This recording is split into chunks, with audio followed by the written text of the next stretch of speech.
इंसान की कीमत। एक बार लोहे की दुकान में अपने पिता के साथ काम कर रहे एक बालक ने अचानक ही अपने पिता से पूछा, पिताजी इस दुनिया में मनुष्य की क्या कीमत है। पिताजी एक छोटे से बच्चे से ऐसा गंभीर सवाल सुनकर हैरान रह गए। फिर वे बोले, बेटे, एक मनुष्य की कीमत आंकना बहुत मुश्किल है, वो तो अनमोल है। बालक, क्या सभी उतने ही कीमती और महत्वपूर्ण है? पिताजी, हाँ बेटे।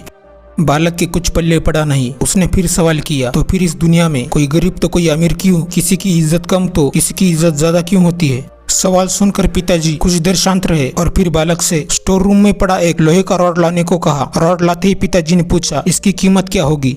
बालक, लगभग 300 रुपए। पिताजी, अगर मैं इसके बहुत से छोटे छोटे कील बना दूं तो इसकी कीमत क्या हो जाएगी? बालक कुछ देर सोचकर बोला, तब तो ये और महंगा बिकेगा, लगभग 1000 रुपए का। पिताजी, अगर मैं इस लोहे से घड़ी के बहुत सारे स्प्रिंग बना दूं तो? बालक कुछ देर सोचता रहा और फिर एकदम से उत्साहित होकर बोला, तब तो इसकी कीमत बहुत ज्यादा हो जाएगी। पिताजी उसे समझाते हुए बोले, ठीक उसी तरह मनुष्य की कीमत इसमें नहीं है कि वो अब क्या है, बल्कि इसमें है कि वो अपने आप को क्या बना सकता है। बालक अपने पिता की बात समझ चुका था। वैसे ही दोस्तों, अब हम क्या है ये जरूरी नहीं है, बल्कि हम उस परिस्थिति में अपने आप को कैसे ढालते हो ये जरूरी है।